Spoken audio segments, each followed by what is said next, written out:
release from rules in the morning. A hormone intended to alter the breeding cycle of rabbits, overrunning ranchlands, instead turns them into flesh-eating, 150-pound monsters in Night of the Lepus. Can anything stop these hair? I'm Corey. And I'm Paul. And we are the B-Movie Bros. Here review B-movies to the best of our ability. Sometimes we get off topic, but randomness is a gift.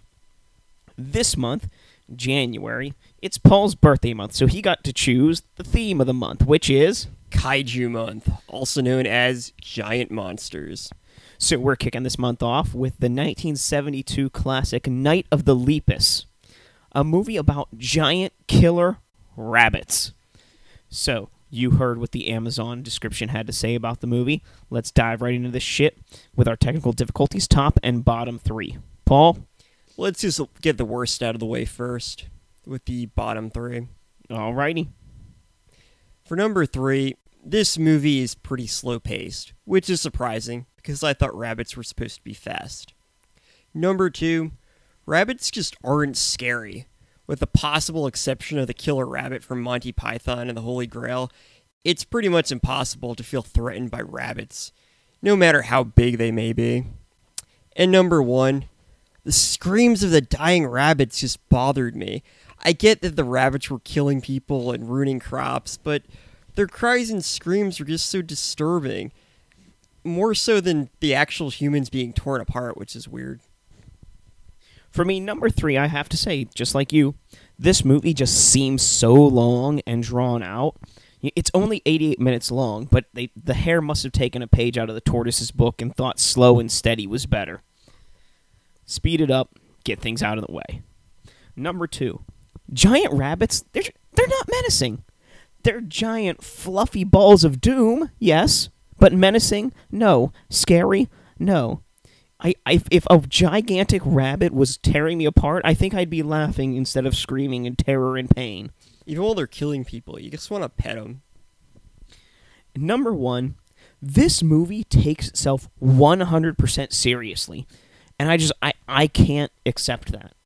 How can you have gigantic killer rabbits and think that this is serious? Like they talk about, population control and farming and all these other things, which are actually pretty heavy topics for the plotline of the movie, and they just act like it's just this crazy serious thing that there are giant rabbits. I don't buy it for 1 second. Reminds me of Birdemic, where they'll start talking about the environment and killing the ozone layer and stuff, but then you see the birds and the acting, it's like, oh my god, don't try to make this serious. Well, that's the worst of it. What's the best of it? Number 3, I kind of like the Old West style of this movie. It was kind of badass. Number 2, the scenes of the rabbits actually killing people were pretty awesome. They did not go lightly on the blood, that's for sure. And number 1, killer rabbits. I mean, come on. That's just inherently hilarious. Even if unintentionally so. For me, number 3. There are giant fucking rabbits in this movie. Oh my god. They're so fluffy and adorable, and I just want to cuddle them and take them home and treat them like capybara. I mean, they're giant rodents, but they're awesome. Do they kill people? Yeah, but, everybody could use a couple guard bunnies at their house. Come to think about it, I'm kind of disappointed that in a movie that kind of looks like a Western, no one, got a saddle and started riding around on one of the giant rabbits. That would have been great. That would have been fan-fucking-tastic.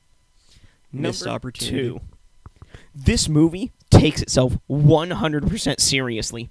I know it was in my bottom, but it's got to be one of the top things, too, because in taking itself so seriously, it actually unintentionally makes some of the parts of this movie hilarious. I know, it's not supposed to be, but it is. Number 1, in order to make the rabbits, which are normal-sized rabbits, look huge, a lot of the techniques they used included building miniature sets of the surroundings of the house, of everything they used in filming, and it actually looks really awesome. It does a good job to make the rabbits actually look like they're bigger than they are. It's really cool when the rabbits are on screen by themselves in these miniature sets, because not only do they use miniature sets, but they use inferior shots and low angle shots to help make that illusion. And I just think that's a really cool technique and really awesome to see. Definitely. Very old school. As I mentioned, the dialogue in this movie was pretty dry, so unfortunately we do not have a quote war. Yeah, the only quotes really in this movie were gunshots and rabbit squeals. Bang, bang. So yeah, we're just going to move right on to our final take here. Remember, friends, our final take is a score on our shot scale. Our shot scale is a reverse scale, 1 to 10, 1 being the best, 10 being the worst. How many shots do you need to get through this movie? I gave Night of the Lepus a 5 out of 10. I give it a 6 out of 10. You know, Night of the Lepus is an interesting piece of art.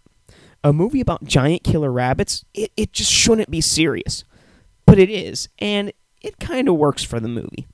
The dialogue and the story is quite dry and moves extremely slow. The movie could have been cut by 20 to 30 minutes and still have the same effect. You know, speaking of effect, I'm really confused about the message this movie is trying to send. Is it for or against the use of poison for population control? Anyway, it is a decent movie with a somewhat unique concept, which is worth at least one watch in your lifetime. The action is well put together, and the techniques used to make the rabbits look large are nice and pretty effective. You know, check it out for all your killer rabbit needs. Rabbits are possibly the most non-threatening animals in existence. They pretty much just live to be food for other animals.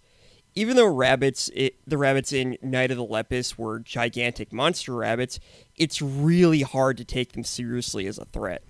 I mean, they're fucking rabbits, for God's sakes.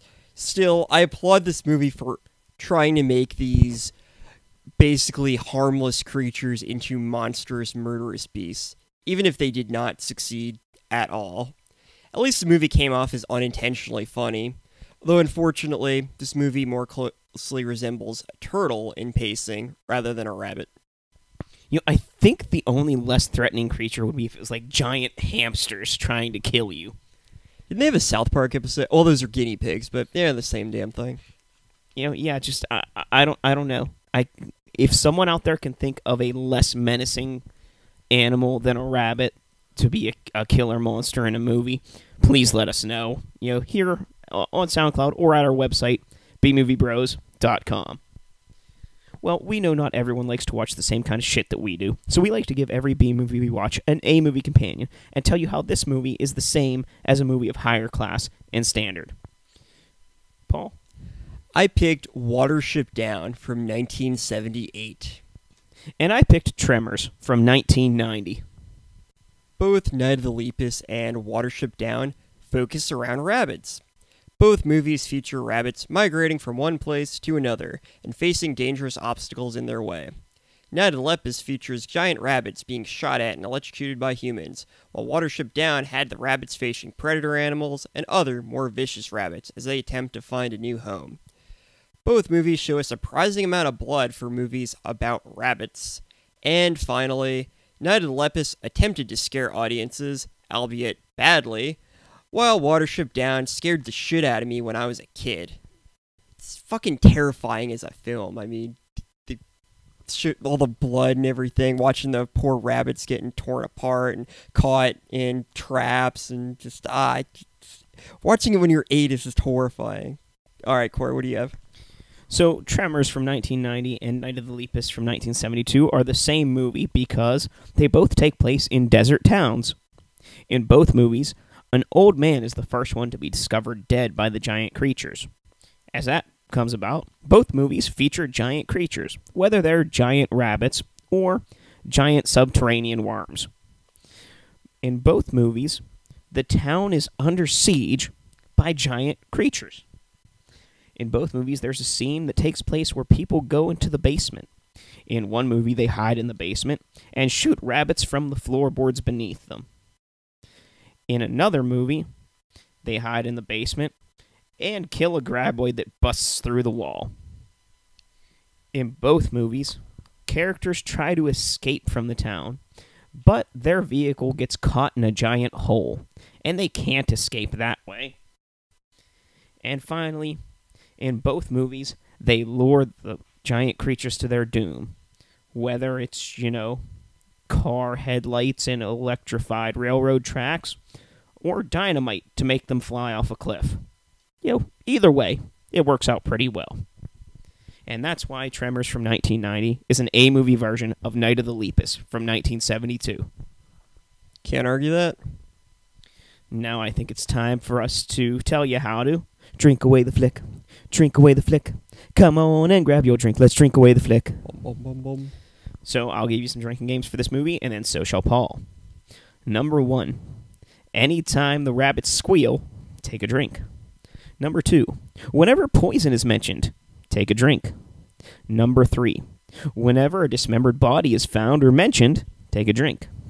Number 4. Anytime a rabbit is set ablaze, finish your drink.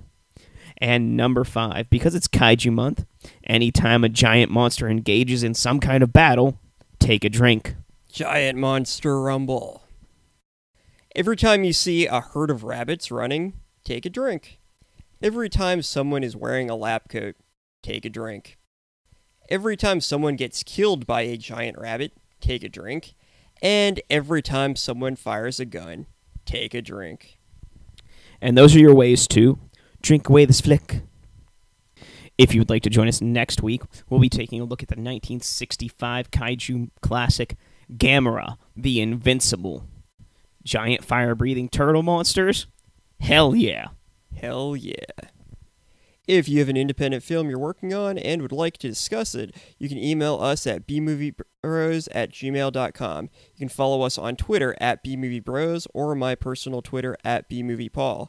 We have a new review up every week on our website, bmoviebros.com. And if you have a movie you'd like us to review, leave a comment below or underneath any of our videos.